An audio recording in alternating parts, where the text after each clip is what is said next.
말씀 성경 본문은요 로마서 1장입니다. 로마서 1장 1절부터 7절까지 보겠습니다.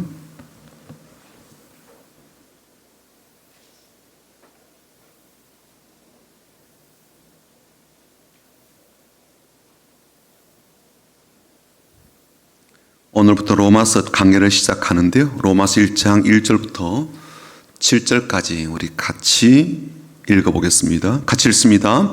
예수 그리스도의 종 바울은 사도로 부르심을 받아 하나님의 복음을 위하여 택정함을 입었으니 이 복음은 하나님이 선자들을 통하여 그의 아들에 관하여 성경에 미리 약속하신 것이라. 그의 아들에 관하여 말하면 육신으로는 다윗의 혈통에서 나셨고 성결의 영으로는 죽은 자들 가운데서 부활하사 능력으로 하나님의 아들로 선포되셨으니 곧 우리 주 예수 그리스도시니라. 그로 말미암아 우리가 은혜와 사도의 직분을 받아 그의 이름을 위하여 모든 이방인 중에서 믿어 순종하게 하나니 너희도 그들 중에서 예수 그리스도의 것으로 부르심을 받은 자니라. 로마에서 하나님의 사랑하심을 받고 성도로 부르심을 받은 모든 자에게 하나님 우리 아버지와 주 예수 그리스도로부터 은혜와 평강이 있기를 원하노라. 아멘. 비가 왔지만 이제 누가 뭐라 해도 가을이 왔다라는 것을 부인할 수가 없습니다. 이렇게 계절의 바뀜도 확실한 일이지만 우리 주님께서 다시 오심도 너무나도 분명하고 확실한 일입니다. 다시 오실 그날, 또 내가 미리 가서 주님을 만나게 될 그날을 잘 준비하는 그러한 삶이 되도록, 또 오늘 예배가 그런 시간이 될 수 있도록 우리 앞뒤 좌우로 보시면서 축복하고 인사하고 격려할 텐데, 주님의 이름으로 축복합니다 라고 인사하겠습니다.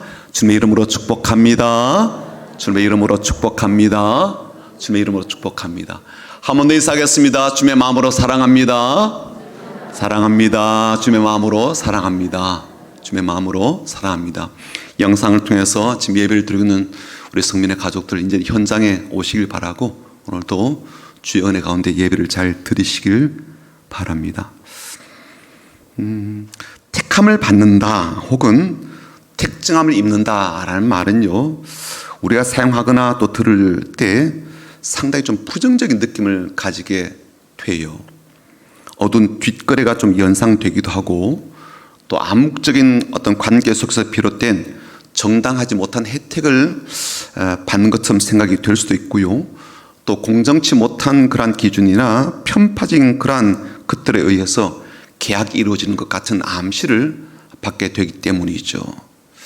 왕정 시대 때야 왕에게 이제 택함을 받았다, 이 말이 좋은 의미일 수도 있겠지만, 그렇다 할지라도 왕의 이 주관적인 어떤 마음과 판단에 의해서 팔탁이 되거나, 또 왕이 자기 가까이에 두려고 하는 그러한 것들에 대해서 아마 주변에서는 좋은 시선을 보여줄 수 없을 거라고 여겨집니다.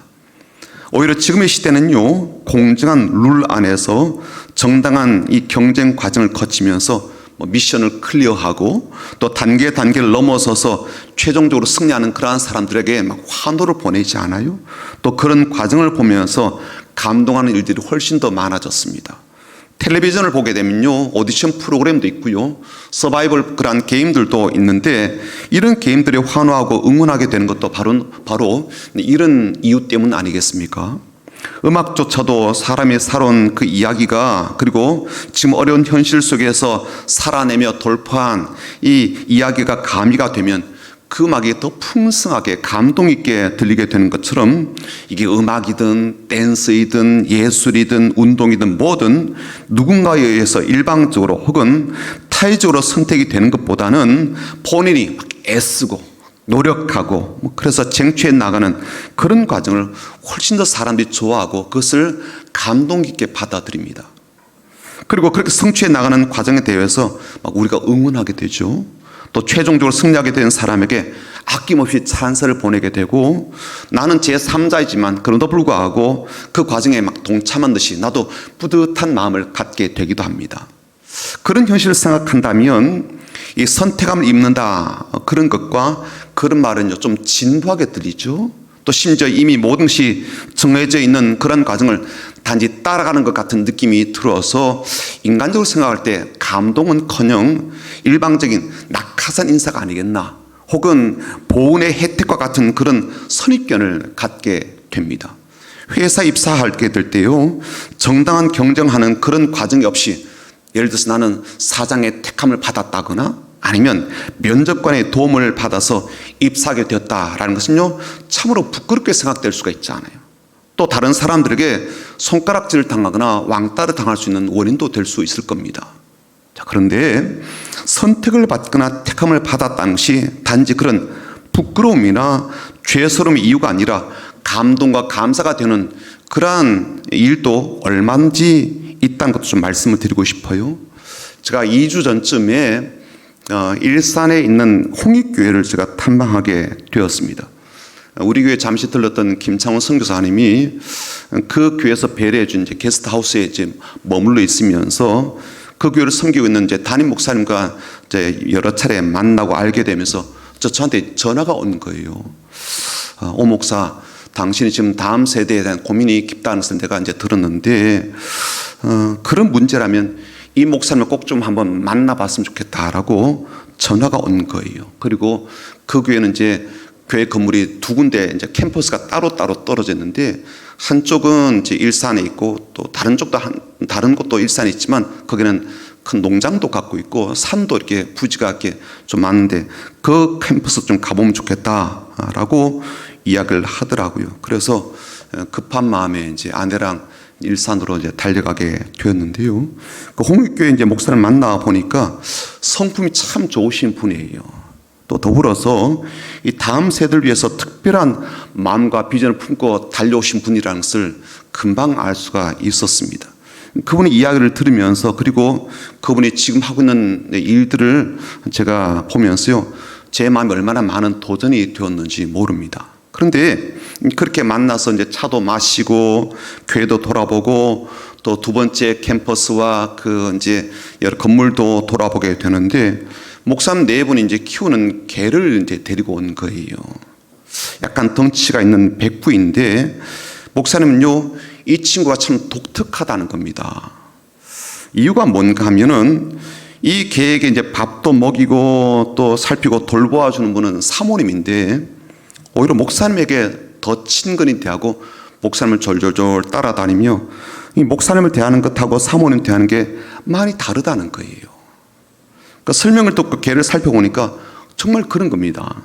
목사님이 말을 하고 막 손짓하면요, 그 앞에 막 쪼르르 달려오고요, 또 말도 듣고, 그런데 사모님이 손짓하고 그래도요, 시큰둥하고 이렇게 반응을 하는 거예요. 그러니까 목사님에게 반응하는 것처럼 그렇게 친근감 있게 반응하지 않는 겁니다. 너무 확연하게 차이가 나는 거예요. 그러면서 사모님이 농담 삼아 밥은 나한테 얻어먹고 애교는 저 목사님한테 부린다고 그렇게 얘기를 하는 거예요. 그런데 그 이유가 있다고 설명을 하더라고요. 사실 그 백구가 유기견이었다는 겁니다. 근데 그런 개를 이제 목사님 가정에서 입양하여 이제 데리고 왔는데, 그렇게 데리고 오는 바로 그날 이 목사님이 이 개를 가슴에 꼭 안고 데려왔다는 겁니다. 바로 그날을 이 개가 잊지 못하고 나를 그렇게 선택해주고 입양해주며 안고 데리고 와준 그 주인 목사님에게는요, 그야말로 따뜻하게 대하고 가장 친밀함으로 자신이 표현할 수 있는 모든 것을 담아서 그렇게 반응을 한다는 거예요. 물론 사모님께서 자신의 밥을 챙겨주기도 하고 이것저것 살펴주는 것 고마워하지 않은 것은 아니에요. 하지만 그날 자신을 선택해주고 자신을 입양해주고 가슴에 꼭 안고 데리고 와준 그 주인에 대한 고마움을요, 잊지 않고 지금도 자신의 온 마음을 담아서 주인에게 그렇게 표현을 한다는 거예요. 그 이야기를 듣는데 참 가슴이 뭉클하더라고요. 걔가 그런 마음까지 품고 있구나, 뭐 그런 생각을 갖고 그날 집으로 돌아오게 되었습니다. 그리고 이제 그 이야기를 좀 잊고 있었죠. 그런데 이제 지난주 금요 기도를 하면서 갑자기 그 이야기가 풀쑥 이제 떠오르는 겁니다. 이번 주에 전날 이제 말씀이 로마서 이제 1장 말씀인데, 1장을 읽으면서 제일 먼저 우리가 맞닥뜨리게 되는 단어가 1절 후반절에 있는 택정함을 입다라는 말이잖아요. 1절에 나오잖아요. 택정함을 입다. 이 말 아닙니까? 물론 사도 바울 자신을 하나님께서 택하셔서 사도로 삼으셨다, 바로 그런 의미의 말씀인데, 그러나 저는 기도의 시간에 그 말씀이 그렇게 깊게 마음에 와닿는 거예요. 사도 바울을 택하셨듯이 나도 부르시고 택하셨는데, 그렇게 택하는 내가 개 충성심보다 참 못한 반응을 보이고 살았다, 그런 마음이 덜컥 든 거예요. 그래서 금요 기도 시간 때, 그 기도 시간에 갑자기 그 눈물이 그렇게 나더라고요. 눈물이 자꾸 쏟아졌던 이유는 두 가지인데요. 한 가지는 뭐냐면 나를 택하여 주심에 대한 감사함이었습니다. 나를 세상에서 불러내시고 나를 선택하여 주시고 나에게 마음을 주심이 그렇게 감사함으로 와닿는 거예요. 근데 다른 이유 때문에 눈물이 더 났습니다. 그건 뭐냐면 죄송함 때문이었어요. 나를 그렇게 택하여 주심에 대한 내 반응, 내 삶, 내 지나온 시간을 돌아보았더니 일산에서 보았던 그 개가 주인에게 하는 충성심보다 못하기 때문에 너무 부끄러운 거예요. 너무 죄송하고. 그러니까 한편으로는 나 같은 사람을 택정하여 주심에 대한 감사의 눈물이, 그러나 다른 한편으로는 그렇게 나를 택정하여 주심에 대해서 내가 개만큼도 온전한 믿음과 반응의 삶을 보여드리지 못함에 대한 그 죄송함 때문에 눈물이 하염없이 흐르는 거예요. 하도 눈물이 나서 제가 속으로 내가 나이가 들면서 자꾸만 감성적이 되어서 이러나라고 스스로 좀 생각도 해보았습니다. 괜히 별것도 아닌 것을 가지고 이렇게 눈물을 짜고 있나, 그런 생각도 해보았어요. 그럴 수 있잖아요. 가을도 되었고 나이도 들어가고 이것저것 인생 생각하면서 괜히 마음이 울적해서 눈물이 나올 수도 있잖아요. 근데 어제 이제 토요일 새벽기도 설교를 마치고 강단 내려와서 의자에 앉아 기도하는데 또 그 마음이 밀려오는 거예요. 나를 택정해 주심에 대한 깊은 감사, 그리고 그렇게 해주신 것에 대해서 내가 고마움과 감사함을 담아 제대로 반응하지 못하고 믿음으로 살아내지 못하는 것에 대한 죄송함이 막 또 밀려오는 겁니다. 또 울음이 나오는 거예요. 오후에 이제 이 설교를 또 준비하는데 눈물이 또 그렇게 나는 거예요. 내가 걔보다 나은 게 뭐가 있나, 그런 마음. 그리고 그런 나를 이렇게 택하여 주심이 너무 감사함으로 마음에 다가오는 겁니다. 여러분은 어떠십니까? 제가 걔랑 비교하면서 이런 마음을 가지게 된 것처럼, 아니면 말씀을 보고 묵상하며 스스로에게 이런저런 생각을 가지게 된 것처럼 여러분들은 어떤 생각과 어떤 마음을 가지게 되셨습니까?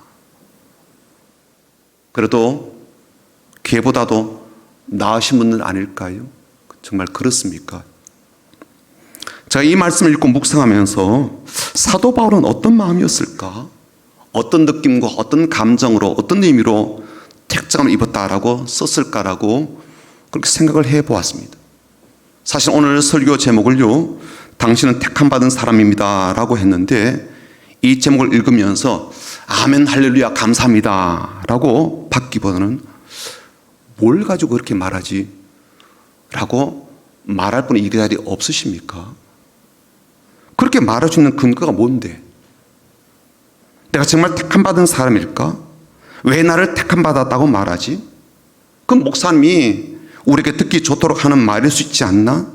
아니 말로 목사님도 자기의 택함 받음에 대해서 죄송함이 있다라고 했는데, 나도 아닌 말로 택함 받았다라고 말할 수 있는 증거보다도 그렇지 못하다라고 생각되는 그런 것들이 훨씬 더 많은데, 무엇을 가지고 택함 받았다고 그렇게 말을 할 수가 있단 말인가? 라고 의심을 하거나 받아들이기 곤란하다라는 입장에 서지 않으십니까?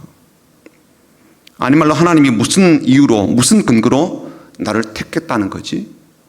그리고 예수님이 무엇을 보시고 나를 택정했다라고 확실하게 말을 할 수가 있는 거지? 라고 의문을 제기하지 않습니까?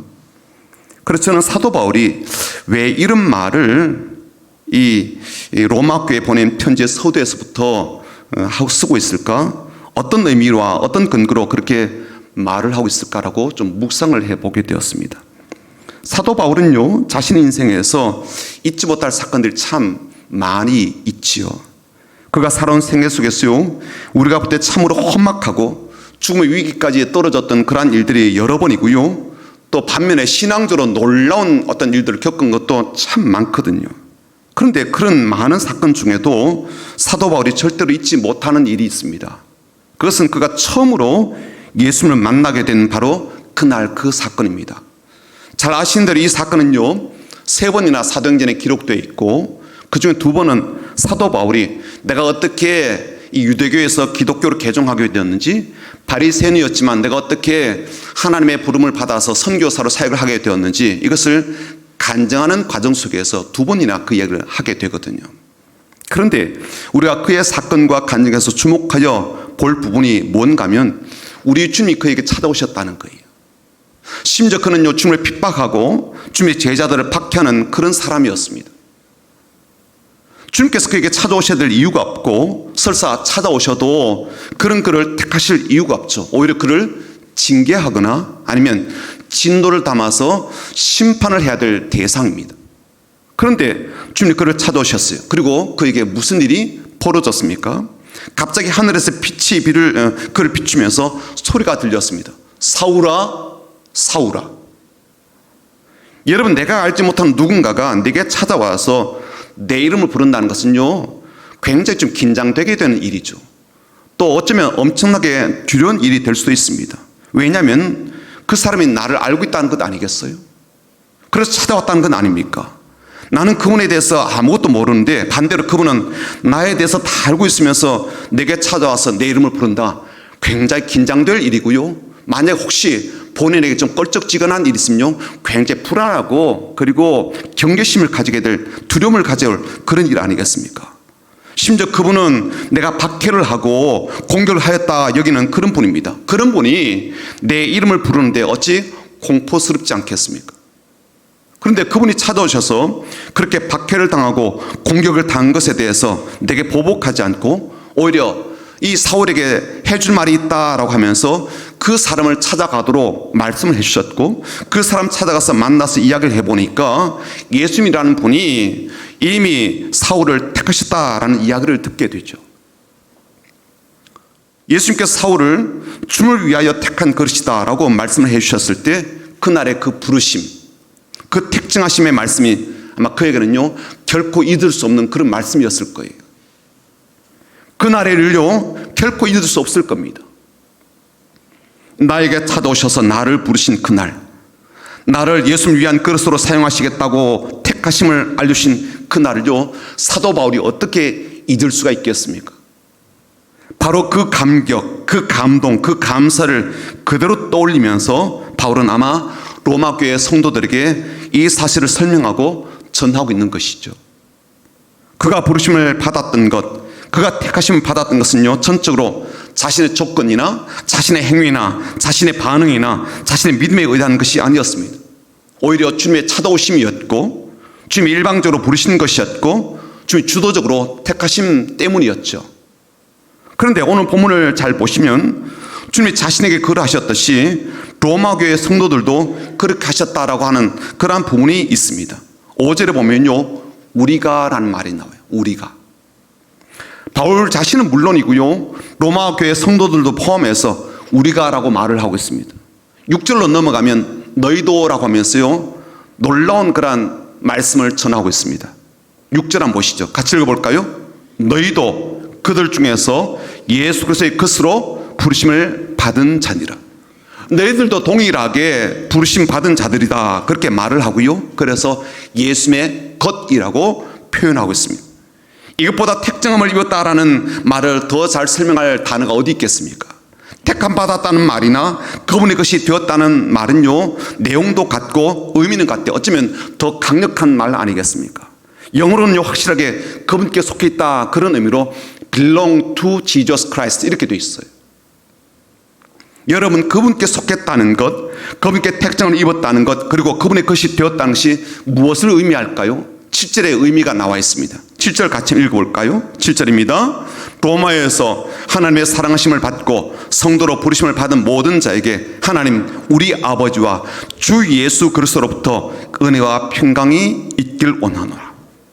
이게 무슨 의미인가 봤더니 첫 번째는요, 이게 하나님의 사랑하심을 받는 것이다, 그런 의미예요. 택함의 이유와 조건이 바로 하나님의 사랑이었습니다.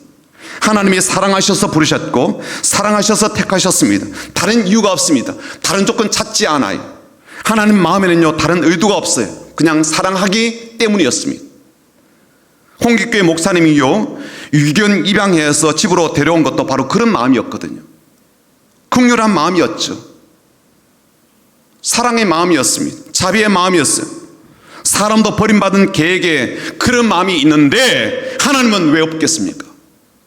사람도 미물에게 그런 마음이 있는데 하나님이 왜 우리에게 그런 마음이 없겠냐고요.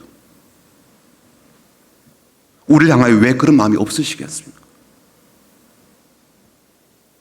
두 번째, 이 말의 의미는요 성도라고 불러주신 것을 의미합니다.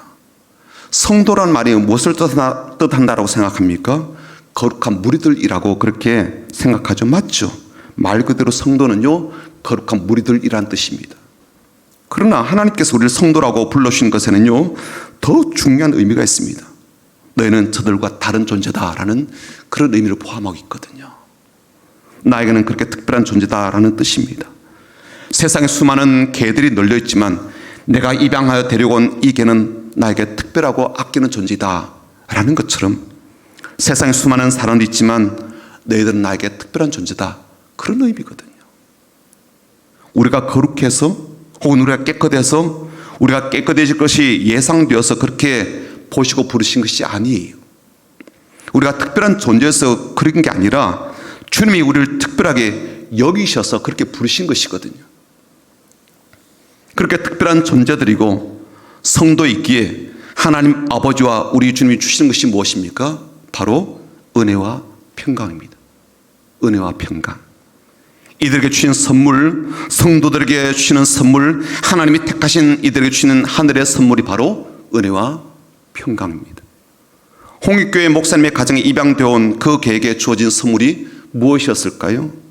날마다 사모님이 먹을 것을 제공해 줍니다. 안전한 공간을 내어 주었습니다. 주인과 함께 산책하게 되는 행복함을 선물로 주었습니다.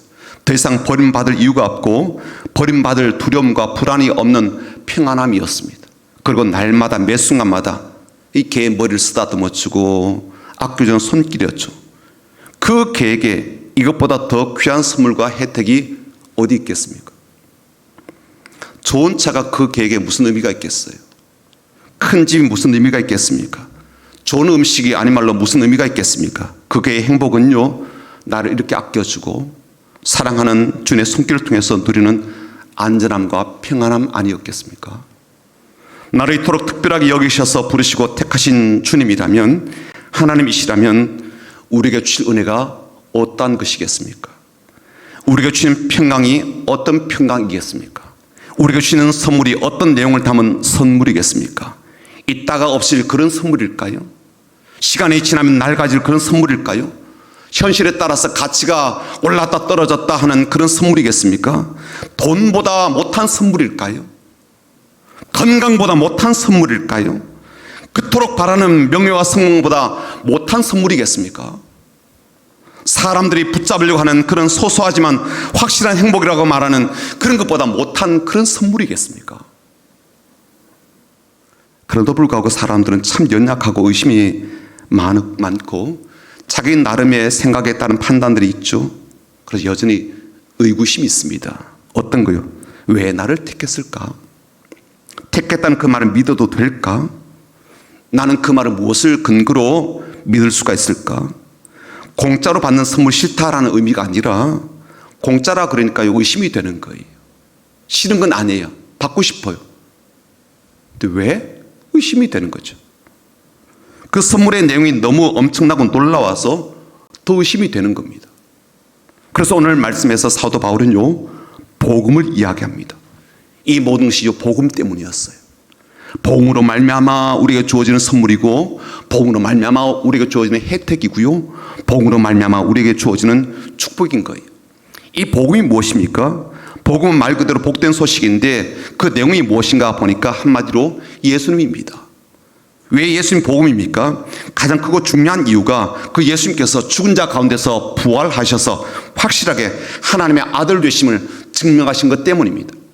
그리고 그렇게 하신 것이 우리에게 중요한 이유는 그렇게 하심으로써 예수님이 우리의 구원자가 되시고 주인이 되셨기 때문입니다.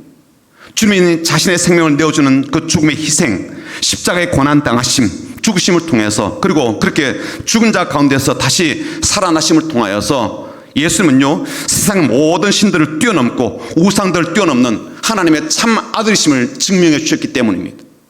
그리고 그렇게 하심으로써 더 이상 우리에게 어떤 죄나 어떤 저주나 어떤 죽음이나 어떤 심판이 임하지 않도록 해 주셨기 때문입니다. 왜냐하면 예수님께서 대신 짊어져 주셨습니다. 대신 처리해 주셨고 대신 해결해 주셨기 때문입니다. 4절을 한번 볼까요? 4절 같이 읽어보겠습니다. 함께 읽습니다. 성결의 영으로는 죽은 자들 가운데서 부활하사 능력으로 하나님의 아들로 선포되셨으니 곧 우리 주 예수 그리스도시니라.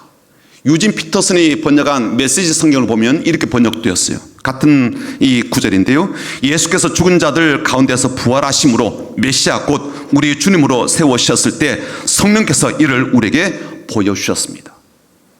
그래요. 분명한 것은 우리가 택함을 받고 우리가 성도라고 불려지고 우리가 예수님께 속한 존재라고 그렇게 여겨질 수 있는 근거는 전적으로 예수님 때문이에요. 그 예수님께서 십자가에 죽으심 때문이고, 그리고 그 예수님께서 다시 살아나심 때문입니다. 그러므로 만약에 우리가 이 사실을 믿지 못하고 받아들이지 못한다면 우리가 택함 받았다는 것, 우리가 예수님께 속한 사람이라는 것, 우리가 하나님의 성도라고 하는 것은요, 확신할 수가 없게 되는 거예요.